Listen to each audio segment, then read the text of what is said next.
More problems for Palin, an anti-abortion dinner in Evansville, Indiana. She's happy to attend. State legislation meetings in Alaska on stimulus funding for Alaskans in the final crucial hours of negotiation. Thanks, but no thanks. Her own Republican colleagues in Alaska are questioning Palin's priorities. A stimulus showdown, a battle brewing in the legislature, but Alaska Governor Sarah Palin will not be around for any of it. In our third story, the governor has two faces.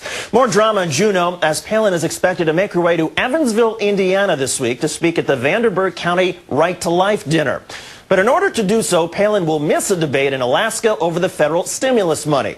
Alaska lawmakers want to take the stim. Palin has threatened to reject parts of it.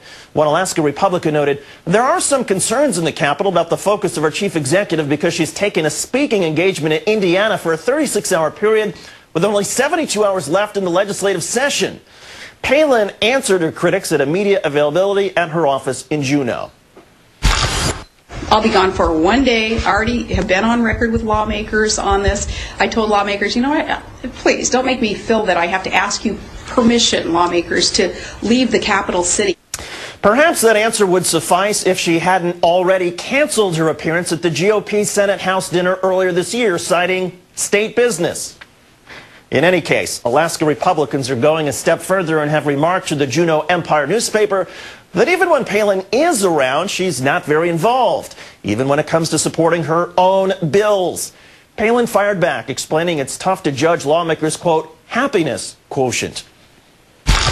We have a very good working relationship as far as we know with lawmakers. Our door is always open. We meet with them every single day. We're meeting with lawmakers. Maybe that, too, would have been okay had Palin actually shown up to a legislative meeting her office scheduled regarding the federal stimulus money last month. Palin then commented on her request for Democratic Senator Mark Begich to step down. Earlier this month, after charges were dropped against former Senator Ted Stevens, the Alaska Republican Party called for Begich's resignation. When asked about the state GOP's request, Palin replied, I absolutely agree. She's backtracking on that one, too. I didn't call for Begich to step down either. I said I absolutely agree that Alaskans deserve a fair, untainted election for their United States Senate seat. Joining us now from Anchorage, political commentator and contributor to Huffington Post, Shannon Moore. And Shannon, good evening. Good evening, David.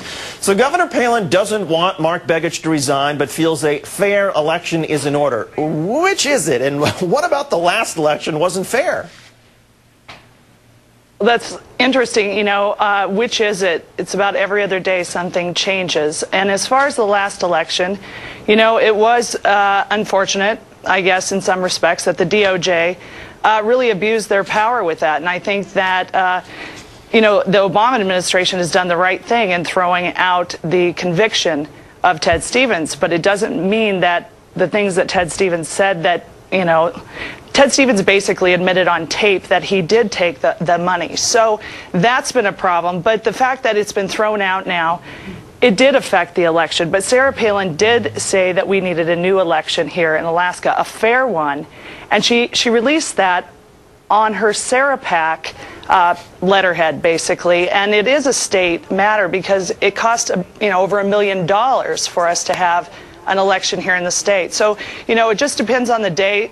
Sarah Palin is very, very erratic right now. The wheels are coming off of the Sarah Palin bus. And Sarah PAC, to be clear, is the political action committee she might use to essentially transition into a race for president in 2012 if she wants. But in any case, Alaska Democrats today held a press conference blasting her for traveling to Indiana. Is she using this dinner as a way to escape the stimulus debate? And why attend this dinner and not the GOP's Senate House dinner with more national prominence?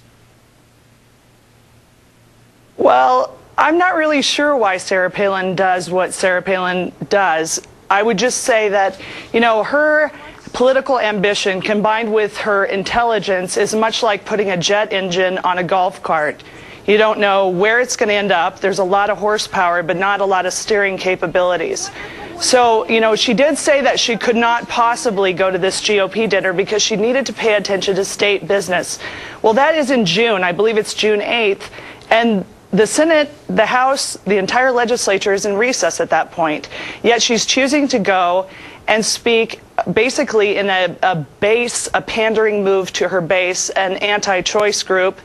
And she's doing that during the last 72 hours of a session, which right now is so crucial to Alaskans. We have stimulus money to debate whether we're going to reject it, accept it, how we're going to deal with that.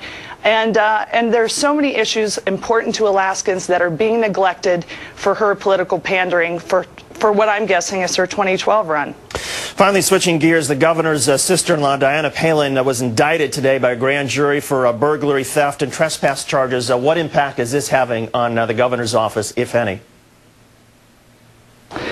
Well, I think everyone has had people in their family, my family is no different, that have made choices that hurt them and embarrass their family. And not everybody's family, of course, when the mistakes are made, makes national news. And I'm hoping that Sarah Palin's family rally around her sister-in-law and give her the support she needs to do the right thing and to take responsibility for the choices she made. I think that's really important to have when you have made bad choices in your family.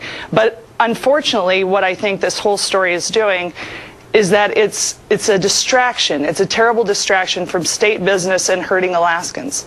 Shannon Moore, progressive talk show host and blogger. And Shannon, thanks for your time tonight. My pleasure. Thanks, David. You're welcome.